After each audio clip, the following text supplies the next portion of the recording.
નમસ્કાર, હું છું પ્રકાશ પારકી. આપ જોઈ રહ્યા છો PTV6 ન્યૂઝ. ખાસ કરીને આજે ગુજરાતના પૂર્વ મુખ્યમંત્રી શ્રી શંકરસિંહ વાઘેલા દ્વારા પત્રકાર પરિષદ યોજવામાં આવી હતી. આ પત્રકાર પરિષદ ખાસ કરીને પરસોત્તમ રૂપાલા દ્વારા જે ટિપ્પણી કરવામાં આવી છે ક્ષત્રિય સમાજ પર, જેને લઈને આ પત્રકાર પરિષદ યોજવામાં આવી હતી. શું કહ્યું પૂર્વ મુખ્યમંત્રી શંકરસિંહ વાઘેલાએ, જુઓ. એ ગણતરીએ આપણને એમ કે દિલ્હીમાંથી કંઈક મોટા સાહેબ સ્થિતિ પરિસ્થિતિનો અભ્યાસ કરીને કંઈ નિર્ણય લેશે અને કોઈ પણ સમાજની લાગણી દુભાઈ હોય તો એના માટે સવિશેષ બહેનોની લાગણી દુભાઈ હોય તો બહેનો કંઈ પોસ્ટકાર્ડ લખશે અને સાહેબ જવાબ આપશે. આવું કંઈ નહીં થયું માટે આપણા માધ્યમથી હું આજે જે સ્થિતિ થઈ રહી છે ગુજરાતમાં, સવિશેષ રાજકોટમાં જે કંઈ બીજેપીના ઉમેદવારે ટીકા ટિપ્પણી રિમાર્ક્સ કરી એના અનુસંધાનમાં, ઇલેક્શન છે, લોકશાહી છે, માટે ઇલેક્શન છે. અને આ લોકશાહીના પ્રણેતા આપણા દેશના રજવાડા, રોયલ ફેમિલીઝ જે 500 કરતાં વધારે હતા, એમને જો આપણા દેશમાં ભળી જવાની અનુમતિ ના આપી હોય તો હિન્દુસ્તાનમાં લોકશાહી હોત નહીં અને આજે આ ઇલેક્શન પણ ન હોત. દાખલા તરીકે ભૂતાન લોકશાહી નથી, નેપાળની રાજાશાહી અંદર લગભગ 20-22 લોકોના મર્ડર પછી ત્યાં લોકશાહી આવી. પાકિસ્તાનમાં પણ સો કોલ્ડ ડેમોક્રેસી છે.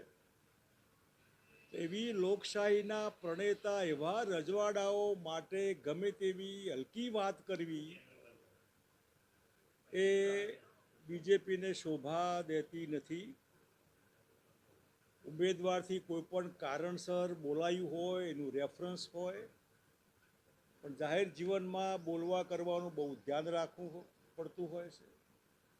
અને આવા જ બોલવાથી દ્રૌપદીએ કીધું કે આંધ્રાના બધા આંધ્રા થાય ને એમાંથી મહાભારતના દુષ્પરિણામો આપણને ખબર છે.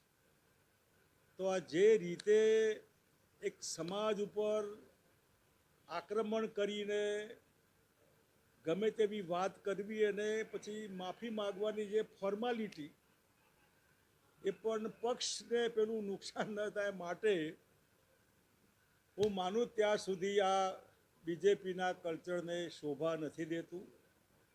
જે બીજેપી કે જેનું મૂળ જનસંઘ હતું, જે જનસંઘ જેનો પાયો રાજકોટ, જે રાજકોટના જે તે વખતના આપણા પૂર્વ મુખ્યમંત્રી માનનીય કેશુભાઈ પટેલ એ દેસાઈ અટક લખાવતા હતા, પણ પક્ષ કેવડાવવા માટે એમને પટેલ લખાવવાનું શરૂ કરેલું. એ પટેલ અને હું ક્ષત્રિય બંને પક્ષનું જે પાર્ટી પક્ષ એ સમજીને જે સમીકરણથી ગુજરાતના રાજકારણમાં જનસંઘ બીજેપી જે આજે દિલ્હીના અને ગુજરાતના શાસનમાં રાજ્ય કરી રહ્યા છે, એ કલ્ચર આવું નહોતું. એમાં કોઈ દિવસ કોઈને હલકા ચિતરવા, બહેનોની માનસિકતા સમજ્યા વગર ગમે તેવું બોલ્યા કરવું, શશી થરૂરની ગર્લફ્રેન્ડ 50 કરોડની, જે મણિપુરમાં બહેનો ઉપરનો રેપ અને જે અત્યાચાર, મૌન રહેવું, પહેલવાન બહેનો જંતર મંતરમાં અપવાસ ઉપર ઉતરી મૌન રહેવું. એટલે અનેક ઠેકાણે બહેનોની આવી દુર્દશા અને સ્ત્રી સશક્તિકરણની વાત કરવી. અને એમાં જ્યારે મારા સમાજની બહેનો જે મુદ્દો લઈને નીકળી છે એના ઉપર FIR કરવી, પોલીસે એરેસ્ટ કરવાની કોશિશ કરવી, સરકારે દાજા ઉપર ડામ નહીં દેવો જોઈએ. આ એક એવો મુદ્દો છે જે મુદ્દાથી આખું ગુજરાત કદાચ અવરા રસ્તે ચડે તો ભડકે મરે એવો મને ભય છે. આ પટેલ ક્ષત્રિયની લડાઈ નથી. તો ત્યાં સુધી કહીશ કે આ કોંગ્રેસ બીજેપીની પણ લડાઈ નથી, પરંતુ બીજેપીની જે ખોટી માનસિકતા, જે માનસિકતાના આધારે જો તમે ખરેખર લાગણીઓ સમજતા હોય બહેનોની, સમાજની, બીજા બધાની, તો અત્યાર સુધીમાં આનો અભ્યાસ કરીને ઉમેદવાર બદલવાનો નિર્ણય કર્યો હોત. મોટાભાગની જે લાગણી હું સમજો કે ભાઈ ઉમેદવારને બદલો, ભારતીય જનતા પાર્ટી જેને મૂકવા હોય એને મૂકે, પણ જે ઉમેદવારે હું કીધું છે એને તો અમે સહમત નથી અને અમે એમને સહન નહીં કરીએ. આનો ચેપ રાજસ્થાન સુધી આખા દેશમાં કદાચ, કારણ કે બીજેપીની માનસિકતા એ એન્ટી ક્ષત્રિય બની રહી છે. એના દાખલા પુરાવા 19માં તમે એક બી ઉમેદવાર ક્ષત્રિય સમાજમાંથી લોકસભામાં નહીં, 24માં નહીં મૂક્યો. એટલું નહીં, દાખલા તરીકે રાજસ્થાન કાઢ્યા. એટલું જ નહીં, જે ભારત રત્નની માગણી મહારાજ કૃષ્ણકુમાર સિંહજી, જે રજવાડાએ પહેલ કરી ભરી જવા માટે, એ અડવાણી સાહેબને કઈ અવસ્થામાં ભારત રત્ન આપ્યું, કદાચ એમની માનસિક સ્થિતિ પરાણે પકડીને બેસાડ્યા હોય એવું. વાજપેયી તો ભાનમાં હતા જ નહીં. વાજપેયી સાહેબને ભારત રત્ન રાષ્ટ્રપતિએ આપ્યું તો પરાણે બેસાડી રાખ્યા હોય. એટલે એક જાતનું આપણને એવું દ્રશ્ય જોવા મળે કે ભારતીય જનતા પાર્ટી કઈ દિશામાં જઈ રહી છે. તમે ભારત રત્ન આપો, પણ આપવા માટે જેને કોઈ ઉત્સાહ નથી, એમને મૃત્યુ પછી આપવું જ હોય તો. અને જેની માગણી અમે કરેલી મહારાજ કૃષ્ણકુમારસિંહજી, 2019માં મેં પત્ર લખેલો કે એમની સરદાર સાહેબની પ્રતિમાની બાજુમાં નર્મદા કિનારે 542 કરતાં વધારે રજવાડાઓ હોય તો એમની પૂરા કદની મૂર્તિઓ ઊભા કરીને એમનો ઇતિહાસ લખવો જોઈએ, જોઈનિંગ તારીખ લખવી જોઈએ. એ તો બધું એક બાજુ ગયું, પણ એના બદલે જે રજવાડાઓએ કીધું કે એની બેન બેટીઓ સુધી જ્યારે વાત જાય ત્યારે ભારતીય જનતા પાર્ટી ક્યાં પોતાનો કલ્ચર હાઉસ એ માનીને ટેકન ફોર ગ્રાન્ટેડ ચાલે. પણ જ્યારે સમાજને અહીં કલેજા પર ચોટ લાગે, હું માનું ત્યાં સુધી આ ચોટ લાગી છે બરાબર, અને આ ચોટ લાગી એમાં ભારતીય જનતા પાર્ટીનું લોકસભાનું રાજકોટનું કાર્યાલયને તાળા વાગે એટલું પૂરતું નહીં હોય.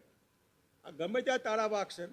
એટલા માટે સમજીને એમને જે પાર્ટીએ ઉમેદવારી નક્કી કરી હોય એ પાર્ટી જ ઉમેદવારમાં આઘું પાછું કરે. આમાં વ્યક્તિગત ઉમેદવારે નક્કી નથી કરવા. પોતે ઉમેદવાર થવું ન થવું, ઉમેદવાર થયા એ પાર્ટીએ નક્કી કર્યા. રાજ્યસભામાં લઈ જાઓ, આપણને ક્યાં વાંધો છે. પણ જો ઉમેદવાર ભારતીય જનતા પાર્ટી નથી બદલતી, એનો અર્થ ભારતીય જનતા પાર્ટી નથી બદલતી, તમે થયા એ કરો. તમારી બેન બેટીઓ પર અમે ગમે તેવું કરીશું, તમે થાય કરી લો. અને ભારતીય જનતા પાર્ટીવાળા ક્ષત્રિયો જે હોય, કદાચ સિદ્ધાંત નીતિને માનતા હોય, પણ જો એમનો આત્મા એમની બેન દીકરીને કોઈ આ સંભળાયું હોય તો એ શું કરત? ફરગેટ ક્ષત્રિયો, પણ સમાજની કોઈ પણ બેન દીકરી માટે ગમે તેવા એલિગેશન થાય તો આપણે શું કરીએ? આપણે આપણી બેન દીકરીની વાત સાંભળી લઈશું કે તેલ પીવા ગયું રાજકારણ. રાજકારણ એવું ન હોય કે હવે મારું સમાન મારે ઘીરો મૂકવાનું હોય. અને ઘીરો મૂકવાવાળા ઘણા બધા હતા. એટલે ઘણી વખત હું જાહેરમાં માનસિંહનો, જોધપુરના રાજાનો દાખલો બી આપું, જે અકબરને શરણે થઈ ગયા હતા. થઈ જાઓ શરણે, મને એનો વાંધો નથી, પણ તમે સમાજની અસ્મિતા, સમાજની લાગણી, એમની ભાવના, એને ઠેસ લાગીશ, અહીં ચોટ લાગેલીશ, એને મલમપટ્ટી નહીં થાય. અને મલમપટ્ટીની એમની માગણી ફક્ત ને ફક્ત ભાઈ તમે આજના બીજેપીના ઉમેદવારને બદલો, જે બીજેપીના હાઈકમાન્ડના હાથમાં છે. બીજેપી આખું ગુજરાતના હાથમાં, ઓલ ઇન્ડિયાના બીજેપીનું હાઈકમાન્ડ છે. એટલે જો ગુજરાતની આ લાગણી ભારતીય જનતા પાર્ટીનું હાઈકમાન્ડ ન સમજે તો એમ સમજવાનું કે એમની સહમતિ છે, આ ઘાર દેવામાં બીજેપી હાઈકમાન્ડની સહમતિ છે, વડાપ્રધાનની સહમતિ છે, પાર્ટી પ્રેસિડેન્ટની સહમતિ છે, હોમ મિનિસ્ટરની સહમતિ છે. તમે અમને આવી ગાળો બોલો છો, ઓકે, તમને મંજૂર છે, ઠીક છે, અમે અમારી રીતે જે કરવું હોય અમે કરીશું. અને એ કરવા માટે જે રીતે અત્યારે ચાલી રહ્યું છે, હાલી રહ્યું છે, હું માનું ત્યાં સુધી જો સરકાર આમાં વધારે દાજા ઉપર ડામ દેશે, બરતામાં ઘી હોમશે, FIR કરશે, બહેનોને એરેસ્ટ કરવાની કોશિશ કરશે, ક્યાંય લોકો આવેદનપત્ર આપવા જતા હોય ને રોકવાની કોશિશ થાય, લાઠીચાર્જ થાય, વગેરે વગેરે, તો માનું ત્યાં સુધી આ ગુજરાત માટે આ તંદુરસ્ત નિશાની નથી. માટે સમજદાર દેશની બહુ મોટી પાર્ટી, દુનિયાની મોટી પાર્ટી, ગુજરાતમાં 25 વર્ષથી વધારે શાસન છે એમનું, અને એ રીતે જો એમની આ દાદાગીરી લુખી દાદાગીરીમાં પરિવર્તિત થવાની હોય તો ચૂપ રહેવાય નહીં. અને એટલા માટે સરકારને એક જાતની વાત કરવા કે બી તમે આ સમજો, તમે કરી રહ્યા, તમે તમારા માધ્યમથી તમારા ઉમેદવાર આ બોલી રહ્યા છે, તમે જો સમાજની માગણી છે કે એમને બદલો, આટલી નાની વાત પણ તમે સહમત ન થવાના હોય.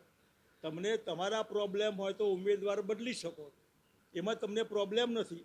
તમારા પ્રોબ્લેમ હોય તમે ગમે તે કરી શકો, પણ તમારા પ્રોબ્લેમ નથી, બીજા સમાજના પ્રોબ્લેમ છે. એ સમાજ એક બાજુ ગયો, એ સમાજ તો ટેકન ફોર ગ્રાન્ટેડ માનીને લઈએ છીએ અમે.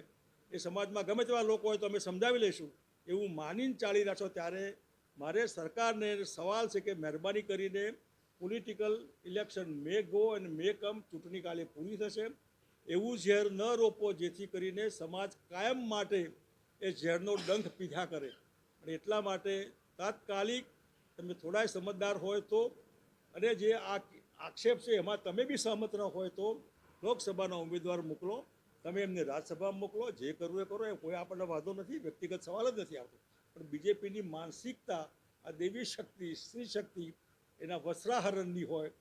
દ્રૌપદીના વસ્ત્રાહરણનો દાખલો ભગવાન કૃષ્ણ પહોંચી ગયા હતા, એ ક્યાંક કોઈ પણ ઠેકાણે આ કૃષ્ણ અવતારો બધાએ પેદા થઈને બેન દીકરીઓનું જે વસ્ત્રાહરણ થઈ રહ્યું છે દરેક કોઈ પણ સમાજના હોય, એના માટે આ પૂરક વસ્ત્રો પૂરા પાડનાર લોકો બેઠા જ છે. અને જો ભારતીય જનતા પાર્ટીનું હાઈકમાન્ડ, દિલ્હીનું હાઈકમાન્ડ આ નિર્ણય વહેલો નહીં લે તો આ ચિનગારી ક્યાં જશે એ કહેવાય નહીં. એના માટે જે કંઈ પરિસ્થિતિ ઊભી થાય એના માટે ફક્ત અને ફક્ત બીજેપી હાઈકમાન્ડ જવાબદાર હશે, ગુજરાતની સરકાર જવાબદાર હશે, દેશની બીજેપીની ગવર્મેન્ટ જવાબદાર હશે. એટલું આ તકે હું કહીશ. એના અનુસંધાનમાં આપણે જે કંઈ પૂછવું કરવું આપ જરૂર પૂછો, હું બેઠો છું. એ જો હો રહા है अभी जो हालत है इस गुजरात की, मैं समझता हूँ कि